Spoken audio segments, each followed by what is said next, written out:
ഇന്ന് നമുക്ക് താമരയുടെ പ്രത്യേകതകൾ നോക്കാം. താമരയുടെ എല്ലാ പാർട്സും എഡിബിൾ ആണ്, നമുക്ക് കുക്ക് ചെയ്തും അല്ലാതെയും കഴിക്കാം. ഇതിന്റെ root and stem soup prepare ചെയ്യാൻ യൂസ് ചെയ്യാറുണ്ട്. ചൈന, വിയറ്റ്നാം പോലുള്ള സ്ഥലങ്ങളിലെ പോപ്പുലർ ആയിട്ടുള്ള ഡ്രിങ്ക് ആണ് ലോട്ടസ് ടീ. ഇതിന് പുറമെ ഇത് ഡൈജഷൻ കൺട്രോൾ ചെയ്യാനും ബ്ലഡ് ഷുഗർ ലെവൽ കൺട്രോൾ ചെയ്യാനും ഹെൽപ്പ് ചെയ്യുന്നതുകൊണ്ട് തന്നെ മെഡിസിൻസ് പ്രിപ്പയർ ചെയ്യാനും യൂസ് ചെയ്യാറുണ്ട്. അപ്പൊ ഇത്രയധികം ഗുണങ്ങളൊക്കെ നൽകുന്ന ഈ താമര വിരിയുന്നത് ചെളിവെള്ളത്തിലാണ്. ചെളിവെള്ളത്തിൽ നിൽക്കുമ്പോഴും ഇതിന് ചെളിയുടേതായ സ്റ്റെയിൻസ് ഒന്നും ഇതിന്റെ ഇതളിലോ ഇലകളിലോ ഒന്നും ഉണ്ടാവാറില്ല. അതിന്റെ സെൽഫ് ക്ലെൻസിങ് പ്രോപ്പർട്ടിയാണ് ഇതിന് കാരണം. അതുകൊണ്ട് തന്നെ ലോട്ടസ് എപ്പോഴും പ്യൂരിറ്റിയുടെ പ്രതീകമായി മാറാറുണ്ട്. ഏറ്റവും നെഗറ്റീവ് ആയിട്ടുള്ള സിറ്റുവേഷനിൽ നിന്നുകൊണ്ട് നമുക്ക് മൾട്ടിപ്പിൾ ബെനിഫിറ്റ്സ് ആണ് നൽകുന്നത്.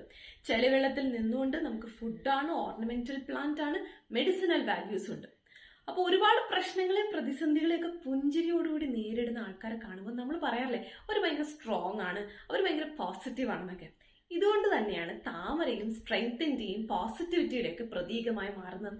അപ്പോൾ ഇത്രയും മനോഹരമായ ഈ താമര നമ്മൾ വീട്ടിൽ നടുന്നതും അതുപോലെ ഷോ പീസ് ആയിട്ട്, ക്രിസ്റ്റൽസ് ആയിട്ടൊക്കെ റൂം ഡെക്കറായിട്ട് യൂസ് ചെയ്യുന്നതും ഒക്കെ ഭയങ്കര പോസിറ്റീവാണ്. Thank you.